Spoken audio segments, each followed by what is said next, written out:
You see, the Toyota Zenix comes from a long line of people movers from the brand. First, you've got the Tamaraw, then the Revo, then the Innova, and finally, this one right here. We'll be reviewing and giving you guys a first look of the Toyota Innova. Wait, don't call it an Innova. This is the Toyota Zenix.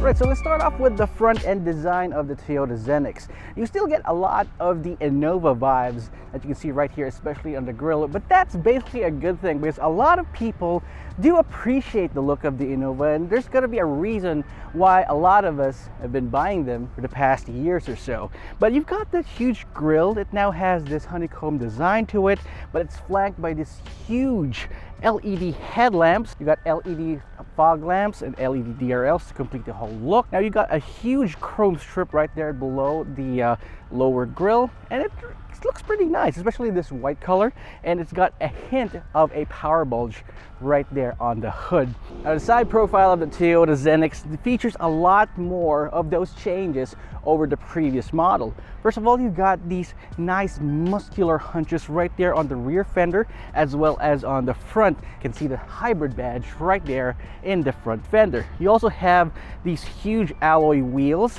You also have black plastic cladding all around it, around the wheel arches right there below, because guys, guess what?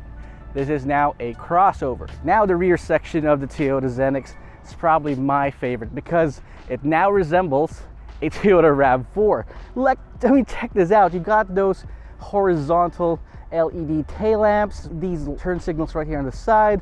It really screams RAV4, especially with how flat the entire tailgate is. By the way, this is the Q variant, which is the top of the line variant of the Toyota Zenix, and it shows it right here. Check this out. It's got a power tailgate. Oh yeah, I can finally go under the shade. It's so hot today.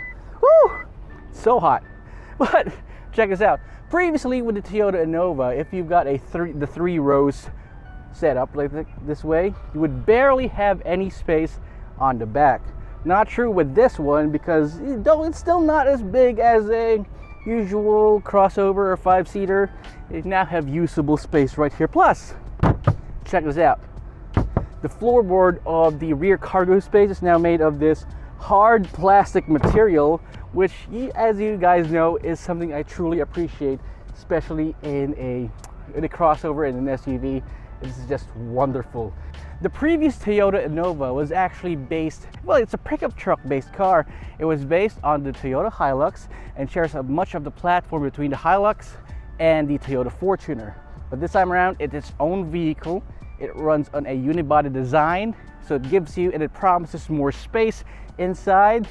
All right, so we're now inside the Toyota Zenix. First of all, you've got these soft touch materials all around. You've got this leather material on the dashboard, as well as here on the door cards. You got a leather wrap steering wheel.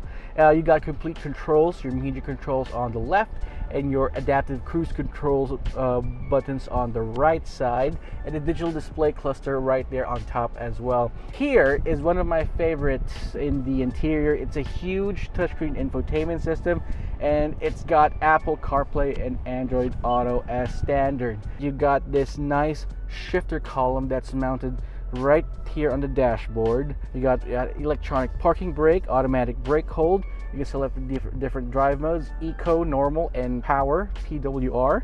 And then you select EV mode. If your battery does have enough charge in order to do EV mode, or if you can shut the engine off completely while driving, it'll do so. I like the automatic climate control here as well.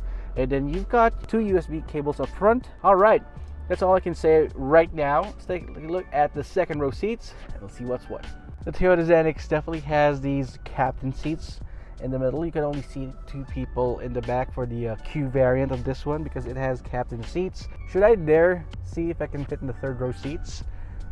Let's check it out. So what we're going to do right now, we're going to slide these seats back and then we'll get inside. All right, join me as we do that. All right, now, so in order to get to the third row seats, it's going to be easy. I'm by myself right now, but I'll show you how easy it is. So all you got to do is just flip this lever.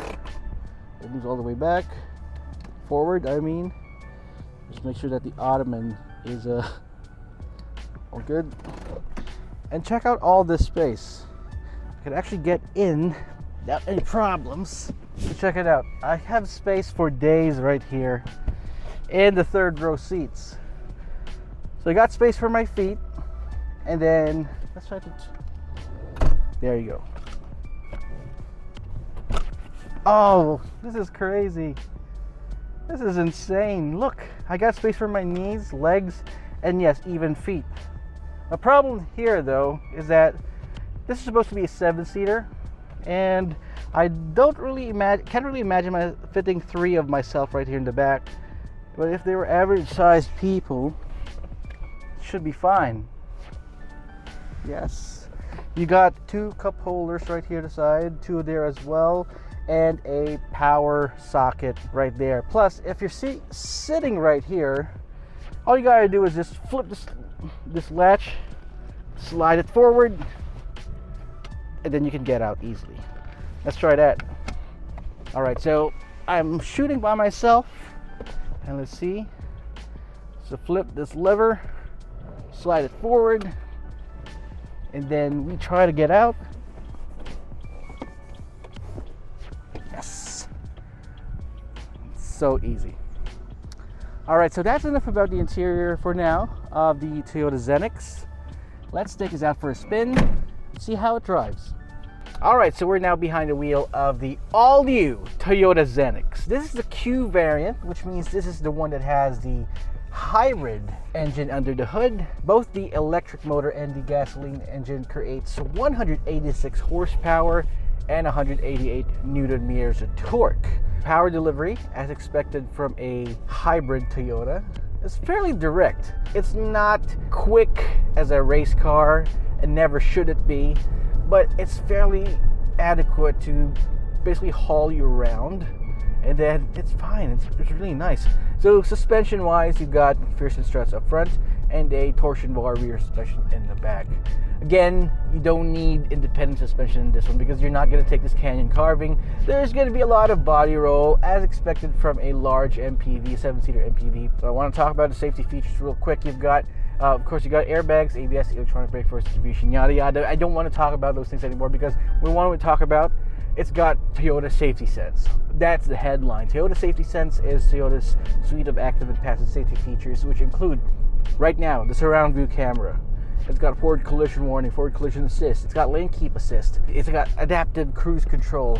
Oh my goodness, this is definitely a safe car for the family. And the best part about all that, it's going to be the price. Pricing for the Toyota Zenix starts at 1,678,000 pesos for the naturally aspirated engine. But if you want to get the top of the line variant, you're going to have to swing for 1,968,000 pesos. Now, you might balk at the price, but thinking about the price of the previous high-end Innova, it's fairly, right on the money. Plus, you get even more features, you get more space, you get better fuel economy, you get better safety features. This is one good car to be driving at, and I kind of like it, really. Once we get to drive this in an extended period of time, I'll report to you my fuel consumption observations. But looking at other countries, looking at the fuel consumption that they're getting in the city, they can get 15 kilometers per liter in the city in this one, and that's crazy. And an MPV, a 7-seater MPV, getting 15 kilometers per liter in traffic. I'm looking forward to driving this now. Wait for a review. We'll give you an even more in-depth observation and review of this next time. But for now, my first impression is it certainly hits the nail right on the head when it comes to being a safe, capable, fuel efficient, very spacious, very safe. My final thoughts, much like the Toyota Tamaraw, the Toyota Revo, and the Toyota Innova, the Toyota Zenix is about to change the game in this segment yet again. So that's our review of the all-new Toyota Zenix. It's their new electrified 3-row 7-seater MPV, and I am sure this is something that's gonna sell like hotcakes. Well, what do you guys think? Drop me a comment in the comment section down below, and while you're at it, subscribe to our channel and hit that notification icon so you wouldn't miss any of our videos. Thanks so much for watching. Wait for a full review coming in the next few weeks of the Toyota Zenix. This is Roy Robles from Zigwheels.Ph. I'll see you guys next time.